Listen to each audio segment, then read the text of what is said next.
प्रत्येक नेता आपलं राजकीय वजन वाढवण्यासाठी प्रयत्न करत असतो। जितकं राजकीय वजन जास्त तितका नेता ताकदवान। पण हे वजन वाढवण्याच्या कसरतीमध्ये अनेकदा नेत्यांची ढेरीही वाढते। पण या ढेरीवर बोलण्याचं तसं कोणी डेअरिंग करत नाही। आता ही डेअरिंग नेत्यांनीच केलेली आहे आणि एकमेकांची उणीद काढलेली आहे, तशी ढेरी काढली आहे। बघा आणि हलक्यात घ्या।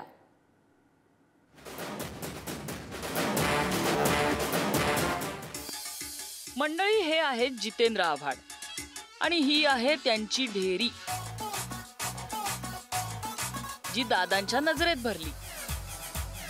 ज्यांचाही जोडीदार पावसात भिजून त्याचे ते पांढरा शर्ट ढेरी आली बाहेर, ती सगळं ते काय चाललंय। ढेरीवर बोट ठेवणारे हे आहेत अजित पवार आणि ही आहे त्यांची ढेरी। पोट बाहेर आलं म्हणजे तुम्ही काय फुल फिट आहात की काय? हाय पोट आलं, पोट तेच काय मोठे। आता ढेरी ही काही मिरवण्याची गोष्ट नाही, ढेरी ही तशी लपवण्याची गोष्ट आहे। पण दोन राष्ट्रवादीतल्या दोन नेत्यांनी ढेरीवर बोलण्याचं डेअरिंग केलंय आणि एकमेकांची ढेरी काढली आहे। आता सुरुवात कुठून झाली ते बघा।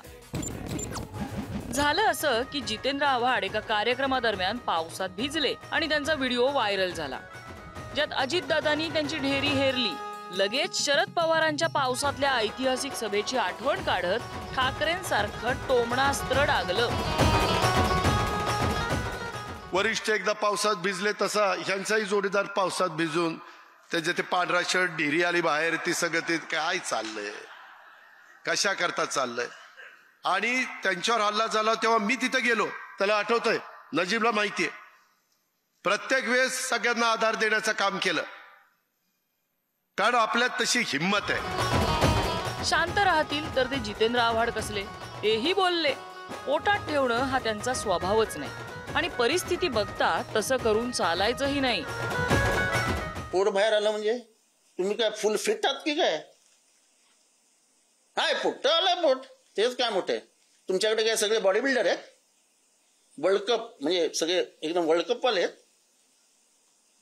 काय बालिश भाषण करताय, पोट दिसतं, मांड्या दिसतात। जितेंद्र आव्हाडांचं उत्तर देऊन झालं होतं, पण अजित पवारांची ढेरी दाखवल्याशिवाय त्यांना काही चैन पडेना। दादांची ढेरी कधी दिसते यावर ते लक्ष ठेवून होते। परवा दादांची ढेरी कॅमेऱ्यात कैद झाली आणि आव्हाडांना फोटो सापडला। त्यांनी टाकला लगेच सोशल मीडियावर। वरून टोमण्यानं उत्तरही दिलंय। दादा, त्या दिवशी पत्रकार परिषदेत तुम्ही माझ्या वाढलेल्या पोटाचा उल्लेख केला तेव्हा मला वाटलं की तुम्ही व्यायाम करून 6 पॅक ॲब्स केले असतील, पण हा परवाचा फोटो तुमची ढेरी दाखवतो। खरं तर आपल्याला ढेरी आहे हे दादा काही अमान्य करत नाहीत। काही दिवसांपूर्वी शिक्षक आणि विद्यार्थ्यांनाही त्यांनी ढेरीवरून उपदेश दिले होते। नीट राहा, फिट राहा, त्याच्यामध्ये तब्येत वगैरेची योगा असेल, बाकीची काही काळजी घ्या। उगीच कुठंतरी पोट सुटलेली, ढेरे सुटलेले आहेत तसलं काही करू नका। माझ्या सकट सगळ्यांना तो सल्ला आहे। इथे उपस्थितांना सल्ला देता देता बहुधा दादांना त्यांच्या फिटनेसची आठवण झाली आणि त्यांनी आपलं वाक्य सावरलं।